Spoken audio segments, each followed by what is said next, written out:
بسم اللہ الرحمن الرحیم. اللهم صل على سيدنا ومولانا محمد افضل صلواتك بعدد معلوماتك وبارك وسلم وصل عليه. بسم اللہ الرحمن الرحیم. عزیز طلباء کرام، مختارات من ادب العرب سے بحمد اللہ تعالی آج ہمارا 79واں سبق ہے،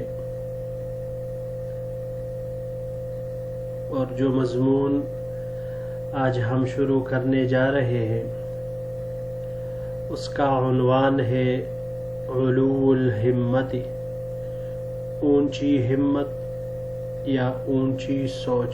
دونوں طرح کے معنی ہمت اس کے ہو سکتے ہیں. اس مضمون کے مصنف مؤلف ان کا نام عبد الرحمن ابن الجوزی رحمہ اللہ ہے. تو تھوڑا سا ان کے حوالے جانتے ہیں. ان کا پورا نام ابو الفرج عبد الرحمن ابن ابو الحسن الجوزی ہے، اور یہ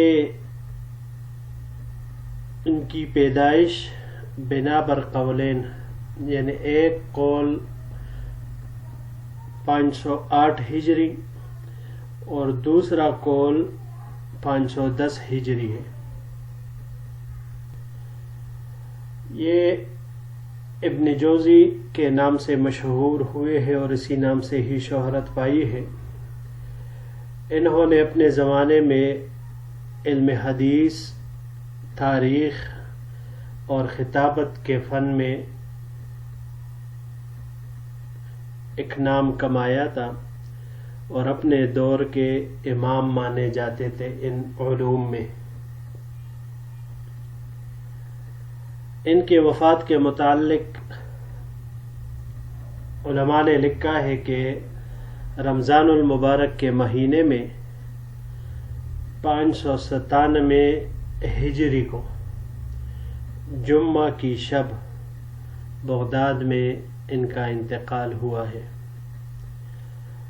ان کے تصنیفات کئی ساری ہیں، اور ان تصنیفات میں سے تاریخ کے حوالے سے اگر ہم دیکھیں تو اس میں سب سے بہترین کتاب وہ کتاب المنتظم ہے. اسی طرح تبصرے کے حوالے سے تلبیس ابلیس ہے اور صفت الصفوہ ہے. اس کے علاوہ سیرت عمر بن خطاب رضی اللہ تعالی عنہ، یہ بھی ان کی ایک زبردست اور شاہکار تصنیف رہی ہے. اس کے علاوہ اور بھی کئی تصنیفات ہیں جو آپ رحمہ اللہ نے کی ہے، مگر یہ مذکورہ کتابیں جن کے نام میں نے ذکر کر دیے یہ اپنے دور کے مشہور اور معروف کتابیں ہیں. جی تو بڑھتے ہیں اپنے سبق کی طرف.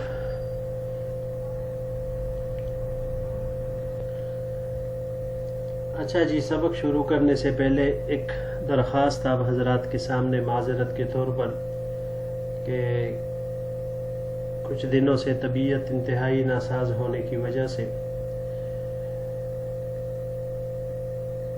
لہجے میں شاید وہ بشاشت آپ کو نظر نہ آئے، تو اس کی وجہ عدم دلچسپی نہیں ہے بلکہ مرض بخار کی شکایت ہے. تو اس وجہ سے اس کو آپ کے حضرات کے سامنے رکھا تاکہ آپ بھی دل جمی کے ساتھ ان اسباب کو سنیں، ان کو یاد کر سکیں اور ان سے نفع اٹھا سکیں. تو اس حوالے سے شاید یہ درس مختصر بھی ہو اور آواز بھی تھوڑی سی وہ پست ہو یا کم ہو، تو اس کی بنیادی وجہ یہی بخار ہی ہے. اللہ تعالی ہم سب کو اپنی رضا، عبادت اور اطاعت کے لیے صحت کاملہ عاجلہ مستمرہ سے نوازے. مبتلی الانسان قط باعظم من علو ہمتہ، انسان اونچی سوچ سے زیادہ کسی اور مصیبت میں کبھی مبتلا نہیں ہوا. فإن من علت ہمتہ، کیونکہ جس کی سوچ یا جس کی ہمت بلند ہوتی ہے، یختار المعالی، وہی بلند مراتب پسند کرتا ہے. وقد لا يساعد الزمان، کبھی زمانہ مدد نہیں کرتا. وقد تضعف الآلۃ، اور کبھی آلہ کمزور ہو جاتا ہے. فیبقى فی عذاب، تو انسان آزمائش میں اور تکلیف میں رہ جاتا ہے. وإنی اعطیت من علو الہمت طرفا فأنا به فی العذاب، مجھے بھی بلند ہمتی سے تھوڑا سا حصہ ملا ہے جس کی وجہ سے میں آزمائش میں رہتا ہوں.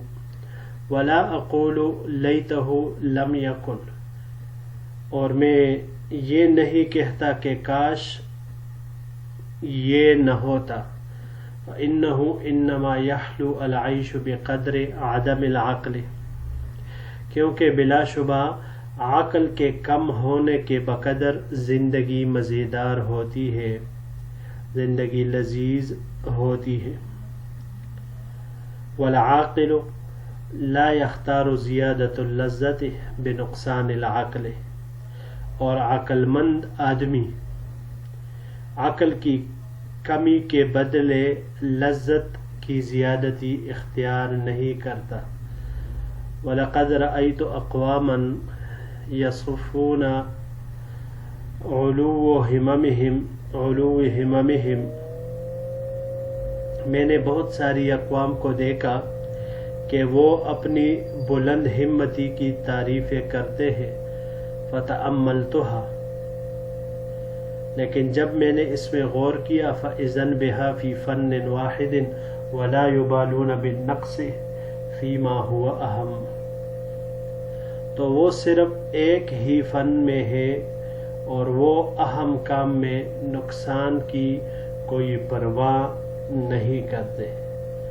قال الرزی، امام رزی رحمہ اللہ انہوں نے فرمایا ہے، وَلِكُلِّ جِسْمٍ فِي النُّحُولِ بَلِيَّةٌ، کہ ہر جسم کے لیے لاغری میں مصیبت ہے. وَبَلَاءُ جِسْمِي مِن تَفَاوُتِ ہمتی، اور میرے جسم کی مصیبت میری ہمت کا تفاوت ہے. اچھا جی، یہاں پر یہ ایک ہی لفظ ہے النحول. نحول یہ نحلہ سے ہے. نحلہ اس کو جب ہم باب نصارہ سے لے، اسی طرح باب فتح سے نحولاً، اور یہی باب کرومہ سے بھی آتا ہے. تو باب کرومہ اور نصارہ سے اور باب فتح سے نحولاً مصدر جب اس کا آ جائے تو بیماری کی وجہ سے دبلا ہونے کے معنی میں آتا ہے. اس کے علاوہ باب فتح سے اس کا مصدر نحلاً یہ بھی استعمال ہوتا ہے لاغر کرنے کے معنی میں. اس کے علاوہ اگر اس کو ہم باب افعال اور تفعیل پر لے جائیں تو باب افعال پر لے جانے کی صورت میں اس کا معنی انحالاً آئے گا، تب مصدر انحالاً آئے گا. اور باب تفعیل سے تحییلاً، تو ان دونوں کا معنی لاغر کرنے کا آئے گا. یعنی باب افعال سے انحالاً اور باب تفعیل سے تحییلاً لاغر کرنے کے معنی میں یہ آتا ہے. اس کے علاوہ اگر اس کو ہم باب افتعال پر لے جائیں تو باب افتعال پر لے جانے کی صورت میں اس کا جو مصدر ہے انتحالاً آئے گا. انتحالاً منصوب ہونے کے معنی میں یہ مصدر باب انفعال سے آئے گا. جی تو بڑھتے ہیں اپنے اگلے سلائیڈ کی طرف.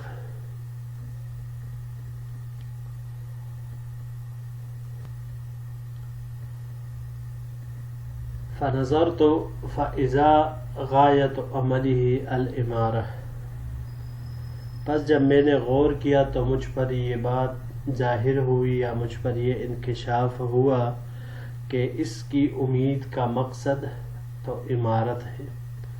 وکان ابو مسلم الخراسانی فی حال شبیبتہ لا یکاد ینام، ابو مسلم خراسانی رحمہ اللہ اپنے زمانۂ شباب میں سوتے نہیں تھے۔ وقیل له فی ذالک، ان کو اس بابت کہا گیا یا پوچھا گیا، فقال، تو انہوں نے جواب دیا، ذہن صاف، کہ صاف ذہن ہے، وہم بعید، اور دور کا قصد اور ارادہ ہے، ونفس تتوق الى معالی الامور مع عیش کعیش الہمج الرعاع،